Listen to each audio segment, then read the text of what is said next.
ሰላም ጤና ይስጥልኝ አድማጭ ተመልካቾቻችን፣ ይህ ቁም ነገራም የተሰኘው የዩቲዩብ ዝግጅታችን ነው። ለዛሬ አሳፋይሉ አንዳንድ ክስተቶች ይገርሙኛል በሚል ርዕስ ስር ያሰፈረውን እንደሚከተለው አቀርብላችኋለሁ።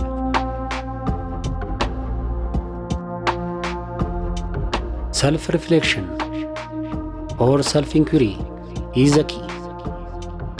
ህዝቡን ማገልገል ትቶ ሚኒስትርነትን የተቀበለ እና ሚኒስትርነትን ትቶ ህዝቡን ማገልገል የመረጠ ሁለት የተለያዩ ሰዎች፣ ሁለት የተለያየ መልክ፣ ሁለት የተለየ ታሪክ ታየኝ። በዚህ ሁሉም ነገር አንድና ተመሳሳይ መንዴን በመሰለበት ዓለም ውስጥ የተለየ ነገር ማግኘት ጥሩ ነው። በቀላሉ የማይገኝ ኤክስፔሪየንስ ነው።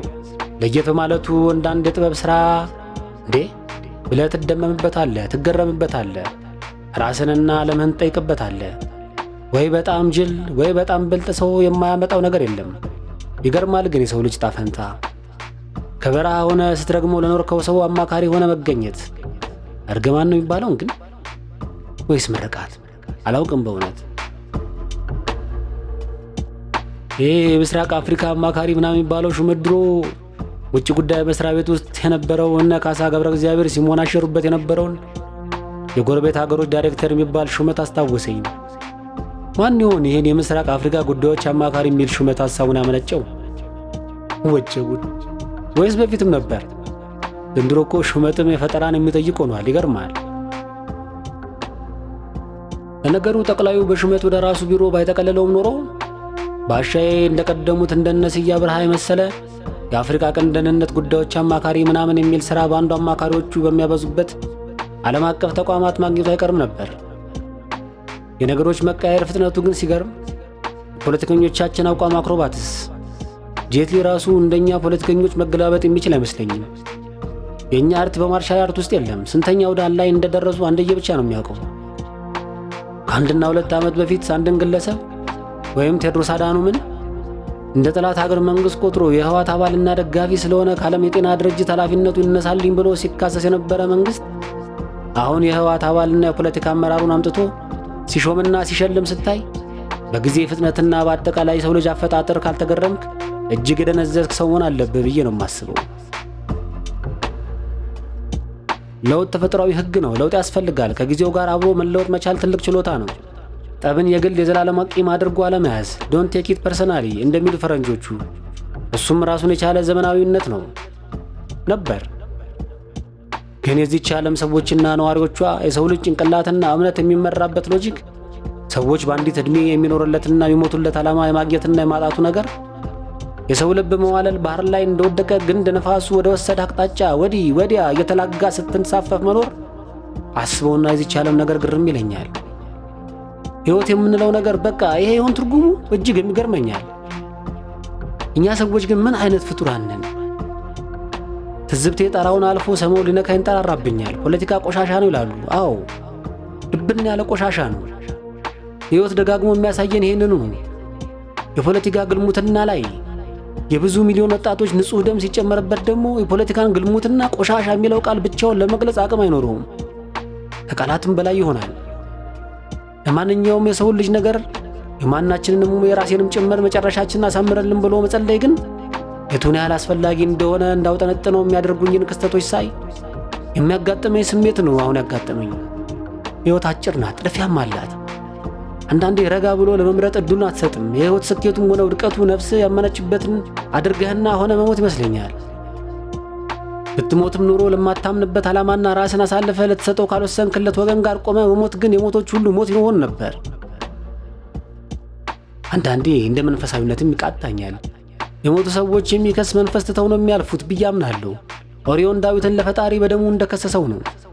ትናንት አጠገብህ በወኔና በወገን ፍቅር ቆመው አጠገብህ የረገፉ ብዙ ተስፋ የነበራቸው ምስኪን ወጣቶች ነፍስ ዛሬ ከገዳያቸው ጋር ቆመ ስትሞዳሞድና ስትሿሿም ሲያይህ ምን ይልህ ይሆን? ሳስበው እንደ አካኪቪች ኤኬራ ብቻህን ስትሆን የሞት መንፈስ በገባህበት እየገባ የሚያሳድድህ እረፍት የሚነሳ ይመስለኛል። አንዳንድ ሰዎች በጣም እድለኞች ናቸው እላለሁ። አንዳንዴ እንዴት ብሎ ነው እንቅልፍ የሚወስዳቸው? የሰላም እንቅልፍ መተኛት መቻላቸውን እጠራጠራለሁ። ፈገግ ብለው በደስታ መንፈስ ተሞልተው ሲንቀሳቀሱ ስመለከት ትልቅ ጉድ ይሆንብኛል።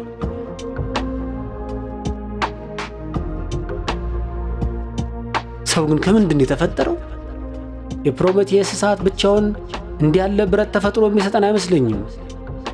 የእግዚአብሔሩ አፍንጫ ትንፋሽ ልብ የፈጠረልን አይመስለኝም። ምን አይነት ጉዶች ነን እኛ ሰዎች እላለሁ። አንዳንድ ሰዎች የሚታወሱ ናቸው። በበጎም ሆነ በክፉ ታስባቸዋለህ።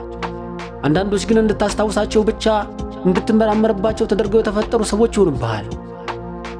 አፈጣጠራቸው፣ አቋማቸው፣ ድርጊታቸው፣ ሁለመናቸው ምርምርን የሚጣራ ይሆንብሃል። እንዳንዳች አይነት የተለየ ናሙና ሆነው ብቅ ይሉብሃል። እንዲህ አይነት ጉዶች በሥነ ሥርዓት መመርመር አለባቸው፣ መጠናት አለባቸው። የስብዕናቸው ምንጭ በትክክል መታወቅ አለበት። የዚች ዓለም ነገርና የሰዎች አሻራ ይሆን ይህን ማንነታቸውን የፈጠረው? እንደ ፍራንከንስታይን ሳይፈልጉ በሰው እጅ ማንነታቸውን የተቀረጸላቸው ጉዶች ሆኑ? ወይስ ሲፈጠሩ ለዚህ አይነቱ ስብዕና ፕሪዲስተንድ ሆነው ነው?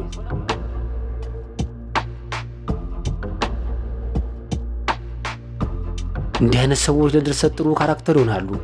ለሆኑ ዓለም የማያልቁ አጀንዳዎች ናቸው። ለትውልድ ደግሞ መማሪያ ናቸው። ግን መጠናት አለባቸው። ለማንኛውም ወደ ሕይወት ግርምትና የሰው ልጅ ተፈጥሮና ባህሪ ፍልስፍና ወደ ወሰደኝ መነሻ ጉዳይ ስመለስ የአይተ መጨረሻ እንዲህ መሆኑ ይገርመኛል። ለነገሩ ሰው አፈር እስካለበሰ ድረስ መጨረሻ የሚባል ያለው አይመስለኝም። ገና ይቀጥላል። ብዙ ያሳየናል ጊዜ። ከትዝብቱ ባሻገር ይቅር መባባሉ ክፋት የለውም። የፖለቲካ ግን ማስቆጠሩም በአስቀያሚ ጨዋታ የሚገኝ ነጥብ ቢሆንም እሱም ክፋት ያለው አይመስለኝም። ጨዋታ ነው፣ ቁማር ነው፣ ጆከር ሆነ መገኘት ነው። ኤኒ ገቢ አንዱ ሲያልቅ ሌላው ይቀጥላል። አንዱ መንገድ ቢዘጋ ሌላ መንገድ አለ። ሕይወት እንደ ስኔክ የሞባይል ጌም እየተጥመለመለ በየኩርባ ያገኘውን እየበላ ይቀጥላል። ሕይወት እስካለ ጉዞ አያበቃም። until one day when all your travel ends and you are no more።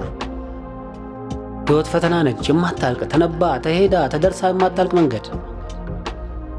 የእስራኤሉ ዳዊት ፈጣሪውን በተደጋጋሚ ሲማጸን አገኘዋለሁ። በተለያዩ መዝሙሮቹ ላይ የደጋገመ አምላኬ ሆይ በመንገዴ ምራኝ ይላል። ወዶ እንዳልሆነ ነው እየቆየ ገባኝ ነገር። እግዚአብሔሩን በቀኝ ያውለኝ በመንገዴ ሁሉ ምራኝ ማለትም ትልቅ ምርቃት ነው። መንገዴ በየትና በየቱ በኩል አሳብሮ ወዴት እንደሚወስደኝ የማላውቅ የደመ ነፍስ ተጓዥ ነኝና ፈጣሪ አንተ ጠብቀኝ ማለት ይልመድብን እላለሁ። አለዚያ ሕይወት በየት በኩል አድርጎ ምን ውስጥ እንደሚጨምርህ ለመገመት እንኳን ያዳግታል። ለሁላችን በየፊናችን መልካም መንገድ እንዲገጥመን ከልብ እመኛለሁ። and I will always wish for every living soul on earth a time to reflect, a moment to look back and search for meaning of life። ስለተጓዝነው፣ ስላነሳሳችን፣ ስለመዳረሻችን ጥቂት መለስ ብለን ጥቂት ተንፋሽ ስበን የምናስብበትን ጥቂት አፍታ አይንሳን ፈጣሪ አምላክ ነው እምለው። ሰልፍ ሪፍሌክሽን ኢዝ ዘ ኪ ኢፍ ኖት ዘ አንሰር። ጽሑፌን ስጀምር በምስል ስለቀረቡ ሰዎች ሳይድ ይዤ የገለጽኩበት መንገድ ሚዛናዊ ላይሆን እንደሚችል አስባለሁ። እንደ ቅዱስ ሚካኤል ሚዛን ይዤ አልፈረድኩም፣ ግን ሐሳብ ቆስቋሽ ነው። የተለያየ ሐሳብ ወይም አቋም ያለው ካለ ለመቀበል ዝግጁ ነኝ። አምላክ ኢትዮጵያችንን ይባርክ፣ ሰላሙን ያብዛልን። አበቃው። አሳፍ ኃይሉ